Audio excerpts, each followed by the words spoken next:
नमस्कार, आप देख रहे हैं कल की तैयारी। मैं हूं आपके साथ प्रशांत पांडे। एक ऐसा शो जहां पर हम आज के बाजार का पूरा ब्यौरा आपके सामने रखते हैं और इस आधार पर करवाते हैं आपकी विशेष तैयारी। आपको मार्केट की रणनीति, सेक्टर स्पेसिफिक रणनीति, सब कुछ आपके सामने दिग्गज एक्सपर्ट रखते हैं और एक बड़ा हिस्सा आपके सवालों का शामिल करते हैं जो आप हम तक यूट्यूब के जरिए पहुंचाते हैं। इन सारे एक्शन के बीच सबसे पहले शुरुआत कैनरा बैंक न्यूज हेडलाइंस के साथ। सुस्ती के साथ सीमित दायरे में बाजार। निफ्टी 30 अंक गिरकर 25,100 के नीचे। वहीं बैंक निफ्टी 100 अंक चढ़कर 54,900 के पास। रियल्टी और एनर्जी शेयरों से सपोर्ट, तो आईटी और फार्मा शेयर सबसे ज्यादा गिरे। आईटी शेयरों पर बिकवाली आवी। इन्फोसिस, कोफोर्ज और परसिस्टेंट में 1% तक की कमजोरी। विप्रो, एचसीएल टेक, टेक महिंद्रा और टीसीएस पर भी दबाव। रियल एस्टेट शेयरों में लगातार दूसरे दिन मजबूती। अनंतराज में 12% का जोरदार उछाल। फीनिक्स लिमिटेड, रेमंड और डीएलएफ में 2 से 3% की मजबूती। वहीं गोदरेज प्रॉपर्टीज, प्रेस्टीज एस्टेट्स और ओबरा रियल्टी में भी तेजी। रेलवे शेयरों में रफ्तार कायम। रेलटेल और इरकॉन 6 से 8% भागे। वहीं आरबीएनएल, राइट्स और टीटागढ़ 3 से 4% मजबूत। लगातार 7वें दिन मेटल शेयरों की चमक बढ़ी। वेल्सपन कॉप में 4% की तेजी। जिंदल स्टील, वेदांता और जिंदल स्टेनलेस आधे से 1% चढ़े। फार्मा शेयरों में 4 दिनों की तेजी थमी। यूएसएफडीए के झटके से डॉक्टर रेड्डीज 1.5% गिरा। सिप्ला और बायोकॉन में भी 1.5% की गिरावट। नेटको, सन फार्मा और ल्यूपिन पर भी दबाव।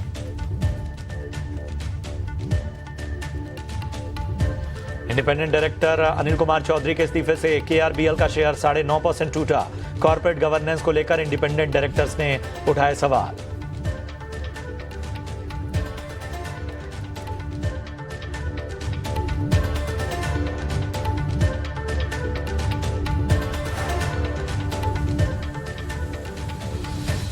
तो कल की तैयारी देख रहे हैं आप और आपके सामने बाजार का हम पूरा ब्यौरा भी रखेंगे, लेकिन उससे पहले आपको तरीके बता देते हैं कि आप अपने सवाल इस शो में पहुंचा कैसे सकते हैं। तो करना कुछ नहीं है, YouTube पर जाइए और अपने सवाल कमेंट कीजिए। याद रखिए, YouTube पर जब भी जाइए तो अपना और अपने शहर का नाम सबसे पहले लिखिए। किस स्टॉक पे आपका सवाल है वो बताइए।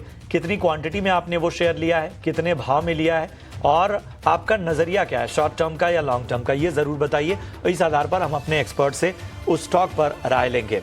आप याद रखिए, जो सवाल आज आप पूछेंगे उनके जवाब आपको कल यानी मंगलवार के शो में मिलेंगे। जो सवाल आपने शुक्रवार को पूछे थे अगले हफ्ते की तैयारी शो में, उस सवाल का जवाब आज की चर्चा में दिया जाएगा। तो जिन लोगों ने शुक्रवार को सवाल पूछा था वो इस शो को पूरा देखें। उनके ज्यादातर सवालों को हम आज की चर्चा में शामिल करेंगे। इन सबके बीच में मैं परिचय करा दूं, हमारे साथ बतौर मार्केट एक्सपर्ट अरिहंत कैपिटल से रत्नेश गोयल साहब चर्चा में शामिल हो रहे हैं। रत्नेश जी, बहुत बहुत स्वागत है आपका। अच्छा लग रहा है आपसे चर्चा की शुरुआत करते हुए। इन सबके बीच में जरा मैं बाजार का ब्यौरा अपने दर्शकों के सामने रख देता हूं। तो आप देखिए, अगर हम निफ्टी की बात करें तो लगभग 45 अंकों की गिरावट, 25,000 का लेवल अभी भी इंटैक्ट रखे हुए है, हालांकि लाल निशान में कारोबार होता हुआ। बैंक निफ्टी ऊपरी स्तरों से हल्का होते होते लगभग 78 अंकों की गिरावट यहां देखने को मिली। की तेजी यहां पर सेटल हुआ, लेकिन एक वक्त पे 125 अंकों तक की तेजी हमने देखी थी। 54,900 के पास क्लोजिंग हुई बैंक निफ्टी की। अगर हम ब्रॉडर मार्केट की बात करें तो निफ्टी स्मॉल कैप देखिए, लगभग आधे % से ज्यादा की मजबूती देखने को मिली। मिड कैप हालांकि जो है वो लगभग आधा % के आसपास ही तेज होता हुआ नजर आया। अगर हम निफ्टी के गेनर्स की लिस्ट आपके सामने लेकर आए तो आप देखेंगे जियो फिनांस आज निफ्टी का टॉप गेनर बना और यहां पर 1.25% से थोड़ी ज्यादा की तेजी हमें जियो फिनांस में देखने को मिली। बजाज फिनांस आप देखिए, शुक्रवार को भी चला था ये शेयर और आज भी निफ्टी के गेनर्स की लिस्ट में रहा। आधा % की तेजी यहां पर देखने को मिली। इटर्नल, अल्ट्राटेक और बजाज ऑटो में भी लगभग आधे % तक की तेजी हमें देखने को मिली। दबाव कहां रहा? एशियन पेंट्स निफ्टी का टॉप लूजर आज एशियन पेंट्स रहा और 0.25% तक की गिरावट हमें यहां पर देखने को मिली। सिप्ला में 1.5% से ज्यादा की गिरावट रही। एमएनएम में 1.5% की गिरावट देखने को मिली। श्रीराम फिनांस भी लगभग 1.5% टूटता हुआ नजर आया। डॉक्टर रेड्डीज, इन्फोसिस में 1 से 1.25% तक की गिरावट हमें देखने को मिली। एडवांस डिक्लाइन रेशियो जरा लेकर आइए, जो बताता है कि आज जो एडवांसेस हैं एक बार फिर उनका पलड़ा भारी था, यानी कि स्टॉक स्पेसिफिक एक्शन मार्केट में मौजूद था। 1608 शेयर आज ऐसे थे जो कि आज हरे निशान में बंद हुए और 1257 शेयर ऐसे थे जो कमजोरी के साथ बंद हुए। तो ये बाजार का पूरा ब्यौरा आपके सामने हमने रखा। इन सब के बीच में हमारे साथ पृथ्वी फिनमार्ट के हरीश जुजारे साहब भी जुड़ चुके हैं। हरीश जी, आपका भी बहुत बहुत वेलकम। और इन सब के बीच में रत्नेश जी, जरा हमें बताइए, बैंक निफ्टी ने मतलब ऊपरी स्तरों से हल्का हुआ है, लेकिन चलो निफ्टी के मुकाबले हरे निशान में क्लोजिंग ली। निफ्टी हालांकि अभी भी 25,000 का साइकोलॉजिकल लेवल थामे हुए हैं और जाहिर सी बात है कि 7-8 दिनों का जो रनअप था उसके बाद इस तरह की एक्सपेक्टेड मुनाफा वसूली तो हमें दिख रही थी। उसके बावजूद मार्केट सेटअप में बहुत ऐसा कि कॉन्फिडेंस हिले या किसी तरह का कोई प्रेशर नजर आए, वैसा दिख नहीं रहा है। फिर भी आप बताइए कल के बाजार के लिए कहाँ नजर रखी जाए, निफ्टी और बैंक निफ्टी दोनों पे? Good afternoon Prashant ji, good afternoon everyone और सभी दर्शकों को नमस्कार। बाजार में देखिए थोड़ा सा खुलने के बाद में बाजार जो कल के हाई को नहीं निकाल पाया, उसके बाद में थोड़ा सा कंसोलिडेशन यहाँ पे बाजार में देखने को मिला, थोड़ी सी प्रॉफिट बुकिंग हल्की फुल्की देखने को मिली, काफी अच्छी तेजी के बाद में जो कि 25,150 25,200 के सप्लाई जोन है, इस कारण से बाजार उसके ऊपर नहीं निकल पा रहा। कल निफ्टी की वीकली एक्सपायरी भी है, इस कारण से भी थोड़ा सा बाजार में एक कंसोलिडेशन देखने को मिला। अगर बाजार के लेवल की बात करूं तो मैं कहीं ना कहीं जो सेम लेवल 25,000 125,000 150 से काफी मेजर सप्लाई जोन रहेंगे कल के लिए भी। उसके ऊपर निकलने में काफी एक मशक्कत रहेगी बाजार को, पर बाजार में अभी भी ऐसा लगता है कि बाय ऑन डिप पे थोड़ा सा बने रहना चाहिए। अगर बाजार को कहीं भी 25,000 10-25,000 के आसपास में आता है तो वहां पे खरीदारी के मौके बन सकते हैं। स्टॉप लॉस बहुत पास का बनेगा, रिस्क रिवॉर्ड रेशियो पास का बनेगा 24,950 के स्टॉप लॉस से, वहां पे खरीदारी के एक मौके मुझे लगता है कि बन सकते हैं। बट कल जैसा मैंने कहा कि एक्सपायरी है तो हो सकता है थोड़ा सा एक रेंज में रहे, क्योंकि अब थोड़ा सा फ्रेड मीटिंग के भी का भी हम इंतजार करेंगे आउटकम का, तो उसके पहले कंसोलिडेशन बाजार में हमको देखने को जरूर मिलेगा। बैंक निफ्टी देखिए तो डेफिनेटली बैंक निफ्टी में थोड़ा सा हायर बन रहा है, पर थोड़ा सा अभी भी कहीं ना कहीं वॉल्यूम मिसिंग है, कहीं ना कहीं अभी भी थोड़ा सा बैंक निफ्टी को ज्यादा ताकत लगाने की जरूरत है। तो बैंक निफ्टी के अगर लेवल देखें तो 55,000 55,100 ये काफी एक सप्लाई जोन है, इसके ऊपर निकालना बहुत ज्यादा मशक्कत बैंक निफ्टी को करनी पड़ रही है। नीचे में जो सपोर्ट जोन अच्छा बनता दिखाई दे रहा है 54,500 54,300, ये काफी अच्छा एक सपोर्ट जोन दिखाई दे रहा है। तो अभी ओवरऑल ऐसा लगता है कि बैंक निफ्टी भी इस दायरे में काम कर सकती है जब तक कि 55,100 55,200 के ऊपर नहीं निकलेगा।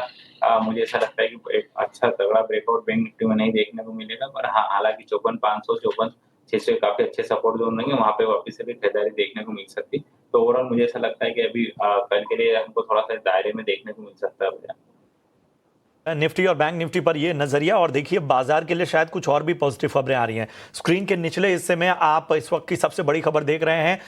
यूएस की टीम भारत आने वाली है और जाहिर सी बात है उसके पीछे जो खबरें आ रही हैं सूत्रों के हवाले से, टैरिफ पर बात बन सकती है। जी हां, यूएस टीम ट्रेड पर बातचीत को लेकर पॉजिटिव रुख अब तक सामने आया है और जाहिर सी बात है बातचीत और उसके आउटकम का तो इंतजार करना होगा, लेकिन इस बातचीत से पहले जो संकेत मिल रहे हैं उसमें कहीं ना कहीं ये बात साफ तौर पर नजर आ रही है कि ट्रेड को लेकर स्थितियां बहुत ही बेहतर होती नजर आ रही हैं और भारत यूएस के बीच ट्रेड पर जो बातचीत कल से शुरू होने वाली है, जिसके लिए यूएस टीम भारत आ रही है, उसमें बहुत सारे पॉजिटिव संकेत मिल रहे हैं और बनती हुई बातचीत नजर आ रही है। हालांकि हमें बातचीत के बाद आउटकम का इंतजार करना होगा। चलिए अपने शो पर एक बार लौटते हैं और इन सब के बीच में जरा आपके सवालों को अपनी चर्चा में शामिल करते हैं। तो पहला सवाल सुनील का लेते हैं। सुनील ने बैंक ऑफ महाराष्ट्र पर सवाल पूछा है। हरीश जी, आपके पास मैं आऊंगा।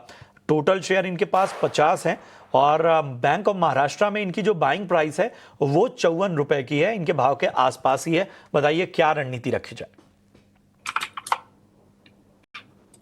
Good evening Prashant ji. बिल्कुल, अगर हम लोग कुछ दिनों से देखते हैं तो लास्ट 2-3 दिनों से एक मोमेंटम दिखाई दे रहा है। अगर देखा है तो पीएसयू बैंक में स्पेशली एसबीआई हो, इंडियन ओवरसीज बैंक हो, बैंक ऑफ बड़ौदा और दूसरे भी बैंक्स में भी मुझे लग रहा है कि यहाँ पे थोड़ा बहुत बॉटम आउट बनते हुए नजर आए शॉर्ट टर्म में। और मुझे लग रहा है कि बैंक ऑफ महाराष्ट्र की बात करते हैं तो अभी फिलहाल के लिए एक छोटा सा रेजिस्टेंस है 55-50 के अराउंड। मुझे लग रहा है कि अगर ये प्राइस निकल जाता है तो वो एक शार्प रैली देखने मिल सकता है जहाँ पे मुझे लग रहा है कि 58 लेवल तक एक्सपेक्ट कर सकते हैं शॉर्ट टर्म में। तो इनको बने रहना चाहिए कुछ टाइम के लिए। जिस तरीके से मोमेंटम बन रहा है दिखाई दे रहा है, मुझे लग रहा है कि जल्दी इस स्टॉक में भी बाउंस देखने मिल सकता है। तो अगर शॉर्ट टर्म ट्रेडर है, इनको बने रहना चाहिए। अगर लॉन्ग टर्म के लिए देखा है तो बिल्कुल ही अच्छा स्टॉक है। अगर जिस तरीके से एक clearly higher top higher bottom अभी इंटैक्ट है, मुझे लग रहा है कि एक क्लियरली एक फ्लैट पैटर्न का ब्रेकआउट भी दे सकता है 55-50 के ऊपर। तो मुझे लग रहा है कि लॉन्ग टर्म में इसमें बने रहने के सुझाव रहेगा। और शॉर्ट टर्म में भी मुझे लग रहा है कि 58 तक एटलीस्ट आ सकता है। तो वहां पे चाहे तो शॉर्ट टर्म के लिए प्रॉफिट बुकिंग भी सोच सकते हैं बैंक ऑफ महाराष्ट्र में। तो शॉर्ट टर्म या लॉन्ग टर्म दोनों लिहाज से बैंक ऑफ महाराष्ट्र अच्छा नजर आता हुआ हरीश जी को बने रहने की सलाह।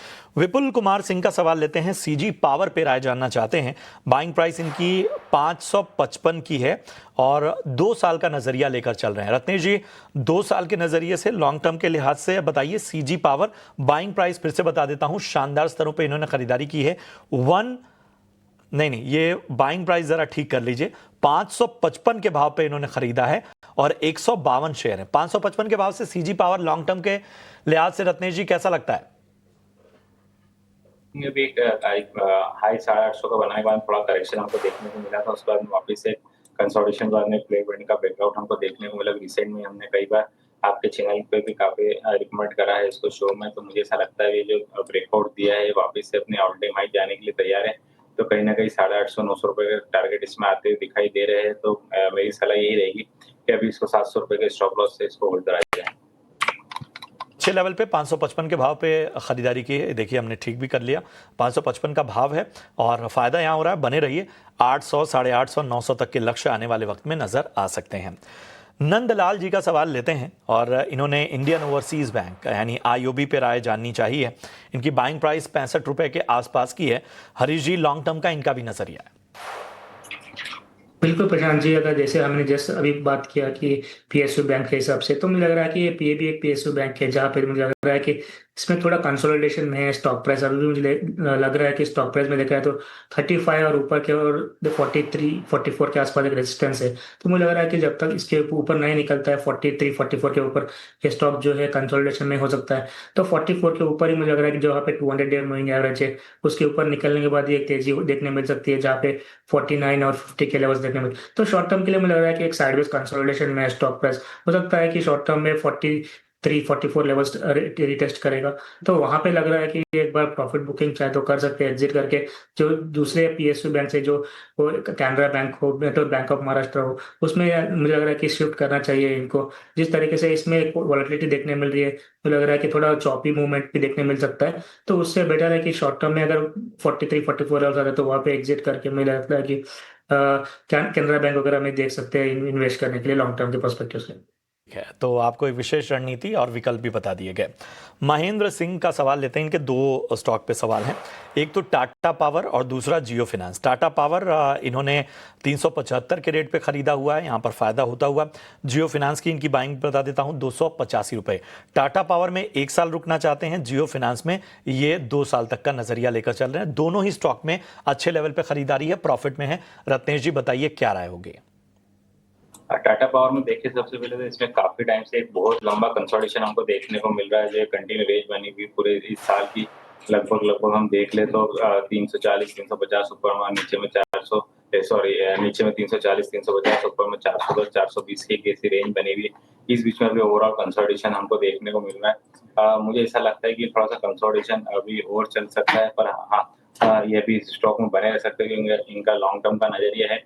तो मेरे हिसाब से यहाँ पे कहीं ना कहीं 350 रुपए के स्टॉप लॉस से बने रहे। अभी जो मेरा टारगेट, जैसा मैंने कहा कि ऊपर जो सप्लाई जो है 410-420 वो आएगा, उसके बाद में एक अच्छा ब्रेकआउट हमको देखने को मिलेगा जिसको 460-70 तक लेके जा सकता है। तो अभी एक स्टॉप लॉस लगा के बने रहने की सलाह टाटा पावर में। जियो फाइनेंस दूसरा हम देखें तो जियो फाइनेंस में भी अभी यहाँ पे एक अच्छी तेजी के बाद में थोड़ा सा कंसोलिडेशन देखने को मिल रहा है। तो मुझे ऐसा लगता है इसमें की एवरेज इसके आसपास का स्टॉप लॉस 280 रुपए के स्टॉप लॉस से इनको थोड़ा बने रहना चाहिए। ऊपर में कहीं ना कहीं 330-335 एक बार निकालेगा तो 350 तक के टारगेट हमको देखने को मिल सकते हैं। तो ये है रणनीति आपको दोनों ही स्टॉक पर मिलती हुई। रंजन कुमार जी का सवाल लेते हैं, आरती इंडस्ट्रीज पर राय जानना चाहते हैं हरीश जी। बाइंग प्राइस इनकी 422 की है, 1 साल का नजरिया है। प्रशांत जी, अगर देखिए, अगर डिस्कस करते हैं आरती इंडस्ट्रीज के बारे में, क्लियरली एक अंडर परफॉर्मर रह चुका है। स्टॉक प्राइस देखिए लास्ट कुछ दिनों से कंटिन्यूस एक डाउन ट्रेंड में है। स्टॉक में अभी भी देखा है तो मल्टीपल रेजिस्टेंस है और मेजर मूविंग एवरेज के नीचे ट्रेड होते नजर आ रहा है। लेकिन शॉर्ट टर्म की बात करते हैं, जहाँ पे 360 के अराउंड 365 के आसपास एक इमीडिएट सपोर्ट दिखाई दे रहा है। जब तक इसके ऊपर टिका हुआ है, मुझे लग रहा है कि थोड़ा बाउंस बैक देखने मिल सकता है, जो कि 420 430 लेवल्स तक। लेकिन मुझे लग रहा है कि इसमें एक मेजर ट्रेंड देखा जाए तो एक डाउन ट्रेंड में ही नजर आ रहा है। तो मुझे लग रहा है जिस तरीके से एक ब्रेकडाउन दिया था 440 के आस नीचे, तो उसके बाद मुझे लग रहा है कि इसमें अभी भी एक डाउन ट्रेंड है।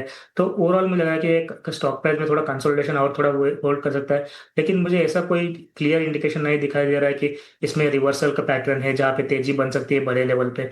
तो मुझे लग रहा है कि अगर इनको मौका मिलता है ऊपर लेवल पे एग्जिट करने के लिए, तो एग्जिट करके थोड़ा दूसरे स्टॉक्स में करना चाहिए इन्वेस्ट। देखा है तो 440 445 के आसपास रेजिस्टेंस होने, तो वहां पे मिलता है तो मुझे लग रहा है कि एग्जिट करने की राय रहेगी आरती इंडस्ट्रीज। भारतीय इंडस्ट्रीज पर राय आपको मिल गई है। राकेश जी का सवाल लेते हैं, स्टार हेल्थ पे राय जानना चाहते हैं और इन्होंने 266 वाराणसी से इन्होंने सवाल पूछा है। अच्छे लेवल पे खरीदारी है, यहाँ पर इनको फ़ायदा भी होता हुआ पूछ रहे हैं कि क्या मुनाफा बांध लेना चाहिए या कोई और विकल्प देखना चाहिए। बताएं रत्नेश जी, क्या राय बन रही है स्टार हेल्थ पे? स्टार हेल्थ में हालांकि अभी किसी तरह की तेजी का नहीं, इसमें कंटिन्यू लो फॉर्मेशन मिल रहा है, तो मेरे हिसाब से अगर इनको इसमें मुनाफा मिल रहा है तो बिल्कुल बांध देना चाहिए यहाँ पे, क्योंकि अभी किसी भी तरह की इसमें तेजी का कोई सेटअप नहीं है, ना ही नियर टर्म में चाहे ना ही मिड टर्म में। तो मुझे ऐसा लगता है कि इनको यहाँ पे जरूर मुनाफा बांध देना चाहिए। प्रॉफिट बुकिंग की सलाह यहाँ पर मिलती हुई। शिवम का सवाल लेते हैं, ट्राइडेंट पे राय जानना चाहते हैं। 7,000 शेयर हैं, 34 रुपए के भाव पे इन्होंने खरीदारी की हुई है, नुकसान में है। हरीश जी, ट्राइडेंट 34 की बाइंग, नुकसान यहाँ पर होता हुआ क्या करना चाहिए? देखिए, टाइडेंट के चार्ट सेक्शन में देखते हैं तो भी एक कंसोलिडेशन में है। स्टॉक प्राइस नीचे में एक स्ट्रॉन्ग बॉटम तो बना चुका है ऑलमोस्ट 25 के अराउंड, तो वहां से रिकवरी देखने मिल रहा है। लेकिन अभी भी देखा है तो एक डाउनवर्ड स्लोपिंग ट्रेंड लाइन का जो है रेजिस्टेंस नजर आ रहा है, जहाँ पे मुझे लग रहा है कि 30 के आसपास ही है। तो मुझे लग रहा है कि फिलहाल के लिए थोड़ा टाइम लग सकता है। तो कंसोलिडेशन में है स्टॉक प्राइस। ओवरऑल मुझे लग रहा है कि ब्रेकआउट का तब भी आएगा जब 32 लेवल्स इसके ऊपर निकलता है, तो तब जाके हम लोग को एक बड़ा सा रैली देखने मिल सकता है, जो कि 39 40 लेवल्स का भी प्राइसेस देखने मिल सकते हैं। Currently stock price major moving average के आसपास ही ट्रेड करते हुए नजर आ रहा है। तो मुझे लग रहा है कि थोड़ा वेट करना चाहिए कुछ टाइम पीरियड के लिए। अगर इनको शॉर्ट टर्म के अगर प्लेयर है तो मुझे लग रहा है कि इनको स्टॉप लॉस मेंटेन करना चाहिए 26 का, और होल्ड रहना चाहिए कुछ टाइम पीरियड के लिए, जहाँ पे मुझे लग रहा है कि इमीडिएट बेसिस में रेजिस्टेंस दिखाई दे रहा है 32 को अगर निकलता है तो मुझे लग रहा है कि एक तेजी देखने मिल सकता है, जो 39 और 40 लेवल्स के आसपास के बाउंस कर सकता है स्टॉक प्राइस। ठीक है, तो जो बाउंस आए वहां पर आपको एक बार फिर से रिव्यू करना होगा। चलिए बढ़ते हैं आगे। शत्रुघ्न जी का सवाल लेते हैं, सोना BLW। रत्नेश जी स्टॉक में खरीदारी की है इन्होंने, राजस्थान से इन्होंने सवाल पूछा है। 644 के भाव के आसपास इनकी खरीदारी है, फिलहाल नुकसान है, लेकिन 3 साल और रुकना चाहते हैं सोना BLW। क्या इतना समय देना ठीक रहेगा? 600 ये 644 सोना पंप की बात कर रहे हैं आप प्रशांत जी, राइट? जो जी जी, सोना की BLW, यस यस, 434 के भाव पे जो चल रहा है। हाँ, तो मेरे हिसाब से इनकी खरीदारी 644 रुपए की, अभी तो कंटिन्यूस में लो फॉर्मेशन देखने को मिल रहा है। अभी यहाँ पे किसी भी तरह की तेजी या रिवर्सल का साइन नहीं है, तो मैं तो यहाँ से निकलने की सलाह दूंगा, या फिर थोड़ा सा वेट करके 410 रुपए का फाइनल स्टॉप लॉस लगा ले, वो ज्यादा बेहतर रहेगा। नेगेटिव नज़रिया, निकलने की सलाह, थोड़ी उछाल आए तो निकल जाइए। राजेश गुप्ता जी का सवाल लेते हैं, हिंडाल्को पे राय जानना चाहते हैं। 650 रुपए पे इन्होंने ख़रीदारी की हुई है, अच्छे लेवल पे मेटल के इस स्ट्रॉन्ग स्टॉक को ख़रीदारी इन्होंने की है। हालांकि एक कंसोलिडेशन फेज में आज दिख रहा है, लगभग आधा % से ज़्यादा की कमज़ोरी यहाँ पर देखने को मिल रही है। क्या राय होगी हरीश जी हिंडाल्को पे? देखिए, मेटल स्टॉक्स में लास्ट कुछ दिनों से एक अच्छा मोमेंटम बना, तो मुझे लग रहा है कि हिंडाल्को में भी देखा जाए तो एक स्टॉक एक क्लियरली एक ब्रेकआउट तो नजर आ रहा है स्टॉक प्राइस में, जहाँ पे रेजिस्टेंस था ऑलमोस्ट 925 930 लेवल से, तो उसके ऊपर निकल के वो ट्रेड करते हुए नजर आ रहा है। तो फिलहाल देखा जाए तो ऑल टाइम हाई के आसपास ही है, जहाँ पे 775 का एक रेजिस्टेंस है। तो मुझे लग रहा है कि ये लेवल एक क्रूशियल रहेगा। अगर इसके ऊपर निकलता है तो हम लोगों को एक बड़ा तेजी देखने मिल सकता है। ओवरऑल अगर चार्ट स्ट्रक्चर की बात करते हैं लॉन्ग टर्म में भी मुझे लग रहा है कि क्लियरली एक हायर टॉप हायर बॉटम का इंटैक्ट है। तो ओवरऑल मुझे लग रहा है कि इनको होल्ड बने रहना चाहिए स्टॉक प्राइस में। हो सकता है कि थोड़ा प्रॉफिट बुकिंग देखने मिले ऑल टाइम हाई के आसपास, लेकिन मुझे लग रहा है कि ओवरऑल तेजी है स्टॉक में, तो बने रहना चाहिए और स्टॉप लॉस मेंटेन करना चाहिए 720 का, और बने रहने के लिए रिकमेंडेशन रहेगा, और पोजिशनल बेसिस में भी रहने की सलाह यहाँ पर आपको मिलती हुई। राजा हुसैन जी का सवाल लेते हैं। मारुति सुजुकी में खरीदारी की हुई है इन्होंने, और 50 शेयर हैं इनके, और इनकी बाइंग प्राइस 10,500 की है। फिलहाल अच्छे खासे फायदे में है। पूछ रहे हैं बने रहें या एग्जिट कर लिया जाए। बताएं रत्नेश जी, क्या राय बन रही है? ऑटो सेक्टर में आप देखिए काफी अच्छी एक तेजी हमको देखने को मिली थी जीएसटी अनाउंसमेंट में, मारुति में स्पेशली आउट परफॉर्मेंस देखने को मिला। तो मुझे ऐसा लगता है कि कहीं ना कहीं इसमें पार्शली इनको मुनाफा बांधना चाहिए, पार्शली मुनाफा बांध के एक स्टॉप लॉस ट्रेल के साथ में पोजीशन रखना चाहिए, जो पार्शली इनका स्टॉप लॉस का जो पार्शली जो पोजीशन होल्ड करेंगे उसमें जो स्टॉप लॉस मेरे तरफ से इनको रखना चाहिए, वो 14,200 के आसपास का स्टॉप लॉस लगा के इनको पोजीशन होल्ड करना चाहिए। तो ये है राय आपको मिलती हुई मारुति सुजुकी पर। और फिलहाल हम आज इतने ही सवालों को शामिल कर पाएंगे, लेकिन आप अपने सवाल यूट्यूब के कमेंट बॉक्स में छोड़ते जाइए। कल उन सवालों के जवाब यानी मंगलवार को दिए जाएंगे। बढ़ते हैं अपने खास सेगमेंट वीआईपी शेयर्स की ओर।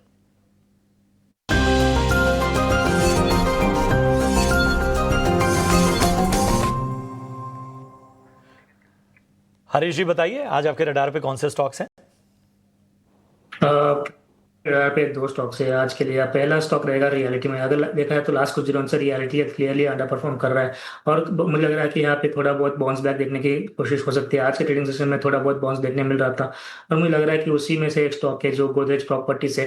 गोदरेज प्रॉपर्टीज से में देखा है तो क्लियरली कंसोलिडेशन में स्टॉक प्राइस आज एक छोटा सा ब्रेकआउट भी दे चुका है वॉल्यूम के साथ। तो मुझे लग रहा है कि एक अपॉर्चुनिटी बन सकती है रियलिटी में बाइंग करने के लिए, जहाँ पे गोदरेज प्रॉपर्टीज में बाय कर सकते हैं। और टारगेट्स मुझे लग रहा है कि यहाँ से देखा है तो 2150 और 2200 के आसपास नजर आ रहा है, जो मुझे लग रहा है कि बाइंग कर सकते हैं। और स्टॉप लॉस मेंटेन करना चाहिए 1970 का और गोदरेज प्रॉपर्टीज में।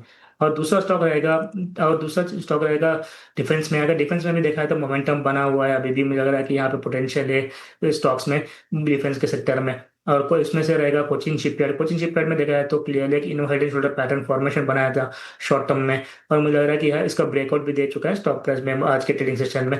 तो उसके चलते बाइंग कर सकते हैं करंट लेवल से, थोड़ा माइनर डिप्स में भी बाइंग कर सकते हैं, जहाँ पे नीचे के और 1800 के आसपास 1800 तक आता है तो वहां से भी बाइंग की अपॉर्चुनिटी बन सकती है, जहाँ पे मुझे लग रहा है कि टारगेट्स बनाएंगे 1900 से 1950 के आस तक, और स्टॉप लॉस मेंटेन करना चाहिए 1750 का शॉर्ट टर्म के लिए। तो गोदरेज प्रॉपर्टीज और कोचिन शिपयार्ड पसंद आता हुआ हरीश जी को। रत्नेश जी बताइए, आपकी पसंद आज के लिए क्या है? मेरी तरफ से दो स्टॉक रहेंगे, दोनों बाई के स्टॉक रहेंगे। सबसे पहले ट्यूब इन्वेस्टमेंट इंडिया, इसमें आप देखेंगे स्लोपिंग ट्रेंड लाइन का एक ब्रेकआउट देखने को मिल रहा है। आपने की है इसके बाद में अच्छा कंसोलिडेशन करा है इसने, तो अब मुझे ऐसा लगता है ये ब्रेकआउट के बाद में काफी एक अच्छी तेजी के लिए तैयार है। यहाँ पे 3310 रुपए का स्टॉप लॉस लगा के 3430 के टारगेट ये इंट्राडे के हिसाब से या 2-3 दिन होल्डिंग के हिसाब से भी टारगेट को आने की उम्मीद बनी रहेगी। तो इसको एक स्टॉक को ध्यान रखना चाहिए। दूसरा एक मदरसन में भी काफी आप देखेंगे काफी एक अच्छा कंसोलिडेशन बाद में काफी अच्छी वॉल्यूम एक्टिविटी हमको देखने को मिल रही है। एक अच्छा ब्रेकआउट यहाँ पे देखने को मिल रहा है। तो 104 रुपए का स्टॉप लॉस लगा के 114 रुपए तक के टारगेट इसमें आ सकते हैं। ट्यूब इन्वेस्टमेंट के अलावा मदरसन जो है यहाँ पर भी खरीदारी करने की सलाह, और ये दो स्टॉक का पसंद आते हुए इस वक्त खरीदारी के लिहाज से रत्नेश जी को शुक्रिया करेंगे। रत्नेश जी बहुत बहुत धन्यवाद हमारे साथ। हरीश जी आपका भी जुड़ने के लिए, बाजार पर राय देने के लिए, उसके साथ ही तमाम दर्शकों का मार्गदर्शन करने के लिए। तो आप अपने सवाल भेजते रहिए, कल फिर आपसे मुलाकात होगी और आपके तमाम सवालों के जवाब दिए जाएंगे। देखते रहिए ET Now स्वदेश। हमें दीजिए इजाजत, नमस्कार।